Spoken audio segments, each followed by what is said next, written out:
भारत में शिक्षा प्रणाली का विकास क्यों, इसकी चुनौतियाँ।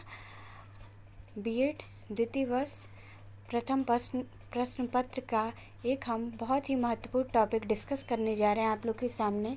सार्जेंट रिपोर्ट 1944 मेरे द्वारा बनाया हुआ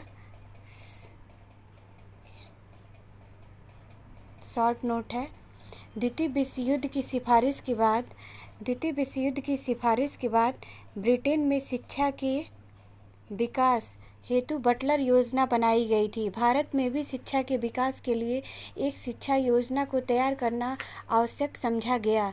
इस संबंध में वायसराय की प्रबंधकारिणी परिषद की पुनर्निर्माण समिति ने तत्कालीन भारतीय शिक्षा सलाहकार, जो उस समय थे सर जॉन सार्जेंट, को भारत में शिक्षा के विकास पर एक स्मृति पत्र तैयार करने को आदेश दिया गया।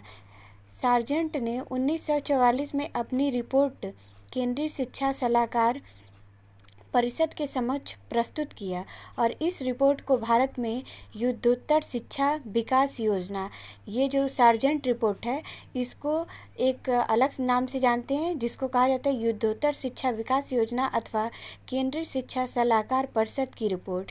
तो ये आपको पूछ सकता है कि युद्धोत्तर शिक्षा विकास योजना क्या थी या केंद्रीय शिक्षा सलाहकार परिषद की रिपोर्ट क्या थी। तो ये सार्जेंट वाली रिपोर्ट थी। सार्जेंट योजना के नाम से पुकारा जाता है। यह रिपोर्ट 12 भागों में विभाजित किया।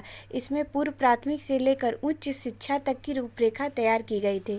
इसमें पूर्व प्राथमिक से लेकर उच्च शिक्षा तक की रूपरेखा तैयार की गई थी और इस योजना के अनुसार इस योजना को पूर्ण करने में 40 वर्ष का समय लगेगा और इस पर जो खर्च आने वाला था वो 313 करोड़ रुपए का व्यय होगा।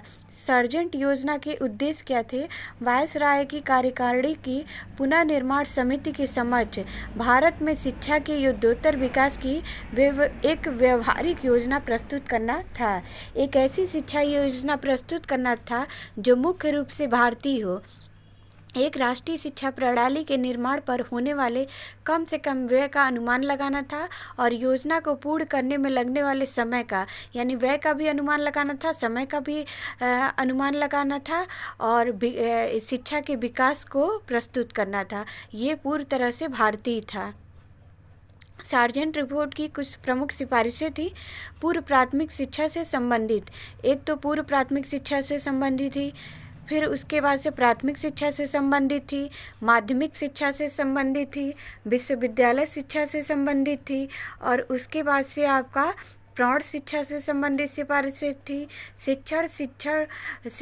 प्रशिक्षण संबंधी सिफारिशें थी और विश्वविद्यालय के स्वास्थ्य के संबंधित सिफारिशें थी और इसमें विकलांगों की शिक्षा के संबंध में भी सिफारिशें थी।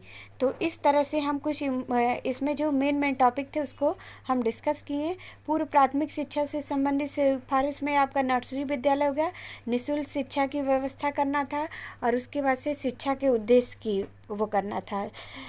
फिर प्राथमिक में आपका सार्वभौमिक शिक्षा जो हो, सार्वभौमिक हो, अनिवार्य हो और निःशुल्क शिक्षा हो, शिल्पकला पर आधारित शिक्षा हो, बुनियादी विद्यालयों के प्रकार हो, कनिष्ठ बुनियादी विद्यालय हो, वरिष्ठ बुनियादी, जो कनिष्ठ वाले हों 6 से 11 हों, वरिष्ठ वाले 11 से 14 हों और शिक्षा का माध्यम हिंदी तथा इंग्लिश और सेकेंडरी में इंग्लिश अनिवार्य कर दिया गया।